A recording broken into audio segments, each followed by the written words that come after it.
Yeah, thank you so very much, Ayuba, and congratulations to all the speakers. Very, very insightful. Very quickly, I think the point I would like to emphasize again is that the potential is huge. I mean, there's no doubt about it. The potential for Africa growth and prosperity is huge. And the Africa Free Trade Agreement is a compelling framework that we must work on to ensure that through that, not only that, but through that, we can deliver prosperity in Africa. And as I've said before, it's very, very important. Leadership is very, very important. Leadership is very, very important. Signing the document itself was a problem for some African nations. And there are some African nations that are still not, they don't feel, how do I explain this? They don't think the framework will look after their interest, but it's because they are looking at it from the static point of view. If you actually look at that, at a trade agreement from a dynamic point of view, then you know that in this trade is going to be a win-win for all African nations. We all just need to get in and ensure that it works. I mean, there is no country that has not traded itself out of poverty. Just go and look at it. The US, the Europe, the China is the latest. I mean, everyone has traded themselves out of poverty, and we cannot be different. And as many examples have been given here, we cannot rely on only trade with Europe and America and Asia. When just next door to us, we have 1.3 billion people that we can trade with.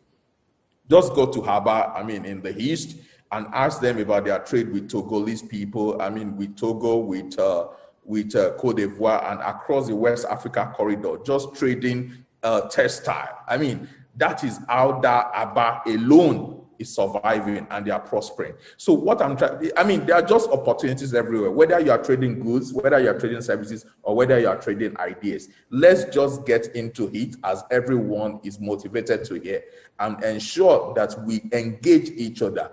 Release all the barriers. These barriers are not helping us. They are not protecting anyone. If someone is poor in South Africa, I can assure you someone is affected in Nigeria. If someone is poor in Nigeria, I can assure you someone in Cote d'Ivoire is suffering. So until Africa actually has a prosperity, none in Africa actually has prosperity. Thank you. So I just want to say thank you for the opportunity once again. It's been fantastic. My final thoughts are, first and foremost, the youth must train their minds to see opportunities. There's so much round and about us. Just alluding to what Dr. Okiti said, 1.35 billion people and counting. That's huge. That's huge. And there must be that nexus between policy and action. It's important that we all get on this train. It's important that we see that, look, no country, no foreign aid is going to do this for us. Africans must make Africa work. And the youths and the elders both have to come together to make it a reality. So when we talk about inequality and social justice, these matters are huge and they affect all of us, and they need to be addressed on government level, on continental level, through every means possible. But in the end, the person responsible for his or her own destiny, for the career that he or she leads, for the food on the table, for their family, is the individual, and the individual in their community. And in that sense, I relate very strongly to what I think it was Mr.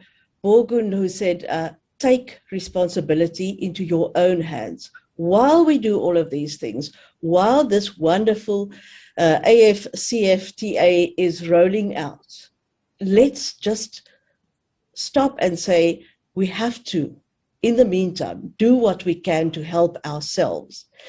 And that boils down to something that is important to myself and the work that we do in South Africa in terms of entrepreneurship development in universities. we look at that and we say, how can you as a young person take responsibility for becoming economically active through some form of entrepreneurial activity?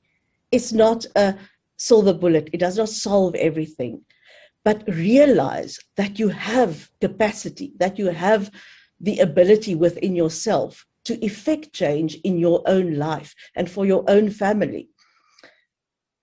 I would urge young people to be informed, to become experts on what is happening on the continent, what is happening in the country, and to look for the opportunities in there, to identify those opportunities, and then to do what Professor Lumumba said: organize yourselves, get together with other people like yourselves, and mobilize. Become a voice, become a unified voice, contribute and make yourselves heard. When you engage with entities like the African Union, with your own governments,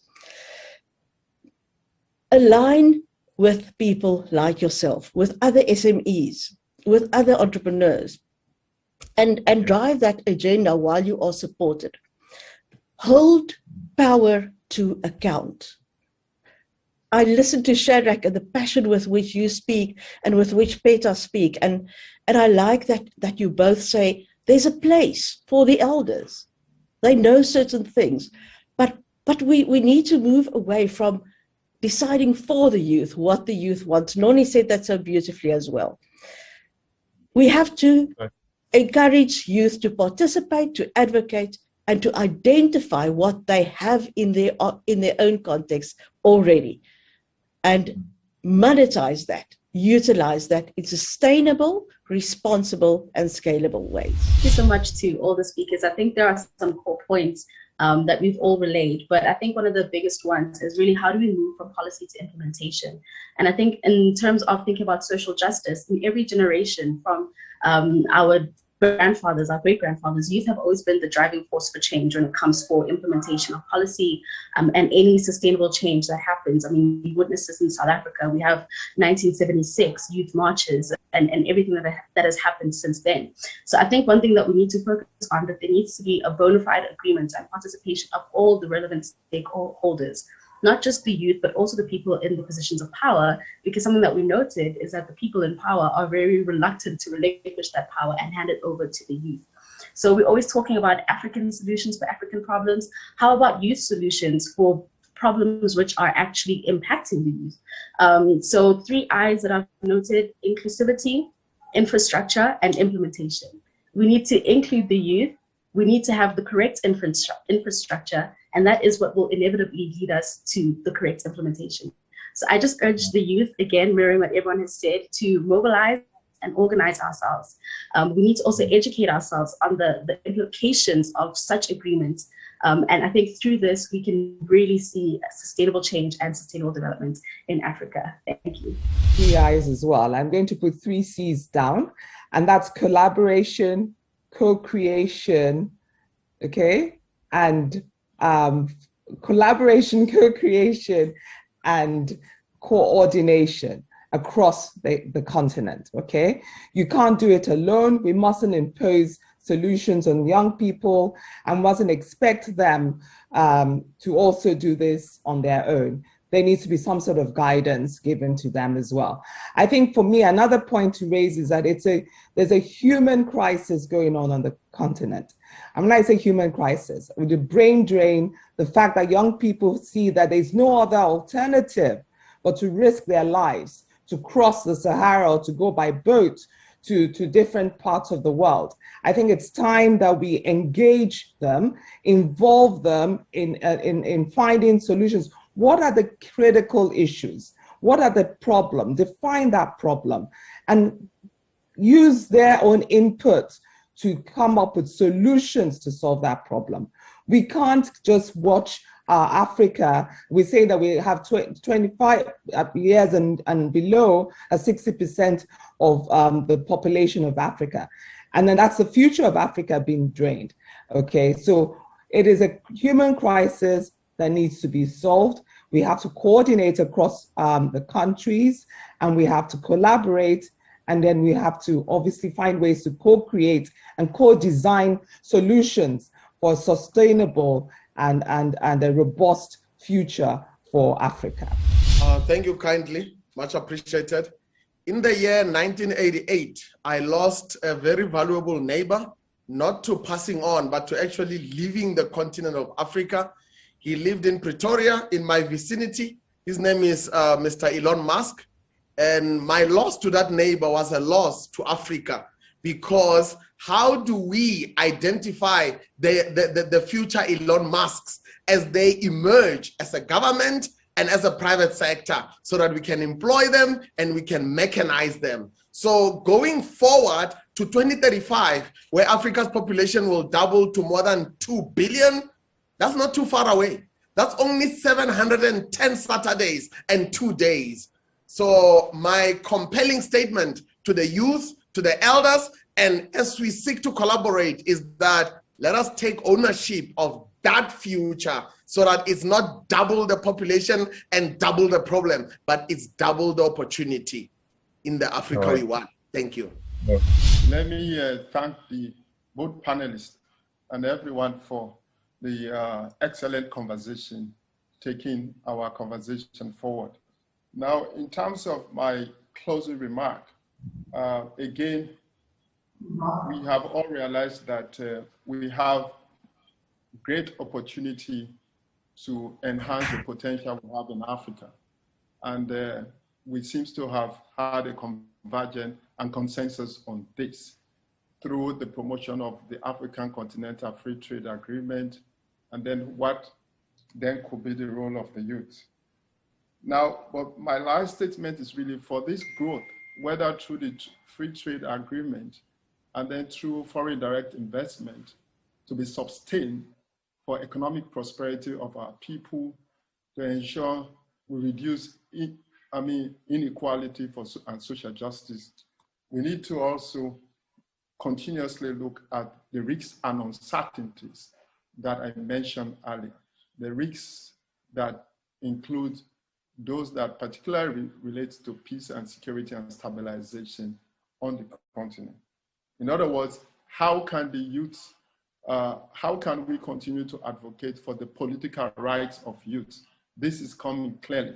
And as I did say, the agenda should be, we should continue to advocate for the political rights of our most vulnerable population on the continent, particularly the youth. For what are these rights? The right to education, the right to jobs, the right to employment, the right to better health and sanitation, and the right to shelter and housing, which are their basic needs, so that could be able to promote their human capital development. In other words, in terms of, for us to achieve these political rights, we need to, for the future of Africa and our prosperity, there is need for the youth themselves to think about self-actualization, self-determination, and how can they ensure that they transform themselves into a productive life. And we all know that this starts with a family unit and then society itself. And therefore, our youth, we need to encourage that you think through purpose for which we are created, in terms of what were you created? How do you ensure that you are self-determined to ensure that you engage into? The second point is about what can governments do?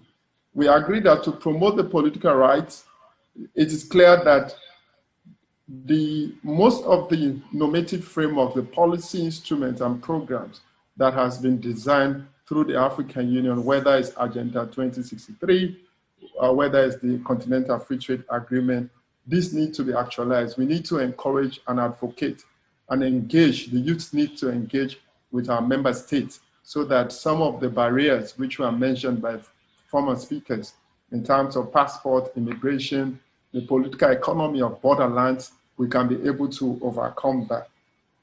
Number three, how do we ensure the approach to our politics? This is very critical. You mentioned the politics of the youth population on the continent. And I did allude that the nature and type of electoral democracy what we practice on the continent? Is it appropriate? The winner takes it all. Where we have identity politics by tribe, by regions, by ethnicity, and I often have listened to Professor Pierre Lumumba talking about the situation between the Kikuyus versus the Luos, the Kenya dilemma in terms of identity politics. Recently, I was in South Sudan. It is the same. And when you reflect on what is happening in Ethiopia between the Oromos and the Tikli, the regional identity politics that is going on, it is part of the risk and uncertainty. So how do we ensure that political leadership and the political leadership style is enhanced through inclusive development, what I call the politics of inclusive development, could be a way forward, so that we can be able to address the issue of SDG 10, which is about inequalities. And lastly, I agree with the point of collaboration, co-creation, and how does that enhance youth leadership? And finally, how do we mobilize the youth? Mobilization of the youth so that they can provide support to society so that we can benefit from Africa. I think that those are the points I would like to reemphasize, but particularly, how do we continue to advocate for the political rights of youth, for them to engage so that society can benefit in Africa? And that means we need to invest into them as defined within the African Union roadmap on harnessing the greatest asset we have in Africa. So again, once more, thank you for the contributions, and thank you for the speakers, especially the passionate thing I saw from our Professor Dr. Nora and our very youth and dynamic youth, Calvin. You are very articulate. Obviously, it was a wonderful conversation, and I think we should continue this in terms of advocating for the political rights of our young people to lead our continent when we are not there, for generations yet unborn. And thank you again. Let me first say how happy I am at the energy that I've seen, the clarity with which the issues have been identified. I will not repeat what has been said, but you've been told about the 3 I's. I think those are very critical to those who are listening. You've been told about the 3 C's, and I think that is very critical. And Dr. Jonathan has raised a number of very critical issues going forward.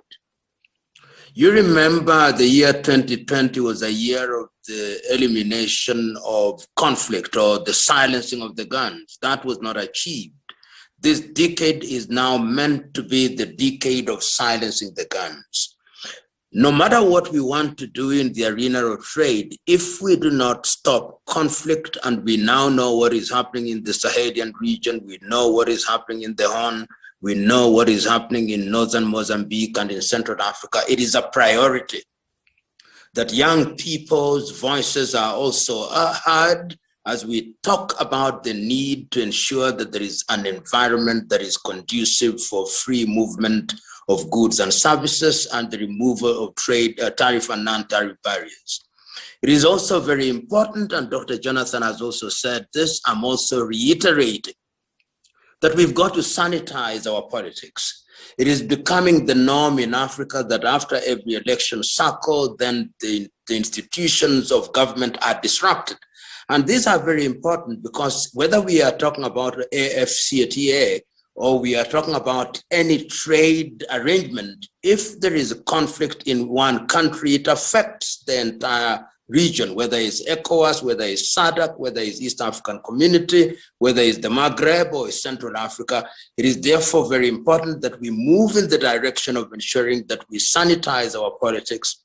And the other thing that I think is very critical, it is important to ensure that governments collaborate, because what I have seen in the recent past, for example, is very aggressive approaches from different parts of the world. Remember, as we try to unite, there are those whom are bent on ensuring that our unity does not realize our goals. You see a very aggressive UK post-Brexit, trying to enter into bilateral arrangements with African countries with a view to torpedoing what we are achieving. You see China very aggressive. You see the United States very aggressive. You see Japan very aggressive. You see India very aggressive. I therefore would urge that we ensure that Africa negotiates from a platform of collaboration and coordination to provide a bulwark against which will not be torpedoed and manipulated to the benefit of the others. And very lastly, I think it is very important that Africa deliberately goes into what I call the phase of implementation. For too long, we have said many things. When we talk about the FCTA, you may think it is a new thing, but if you look at what was said in the Lagos Plan of Action in 1980, or if you look at the Lomé and Cotonou agreements, or any other arrangement of an economic nature stretching from 1961, you will discover that what is being reiterated in Agenda 2063 and FCTA are the very same. So the time is now that we must go into implementation and we must monitor what is being done. And the youth can do this very well. You could create platforms in the social media. I've been informed that there are 15 million of you. If you are to deliberately create a platform and engage Wamkele and all other institutions and ensure that you follow the milestones, because there must be milestones which are measurable, which are deliverable. In that way, you will aid this process. And remember, youthhood is not a permanent state. You are youth today. After 35, you'll cease to be youth. So we must always be in a position where we are handing over the baton to those who are becoming youth and, of course, on their way to being adults. In that way, I think Africa will realize our potential. But I've loved the energy that I've seen here, and I hope that this energy is going to be translated into something that is positive. And I end by saying, remember, you are only 15 million on social media. There are billions who are untouched and unmoved and unaware of the social media. Let us touch them also. God bless you all.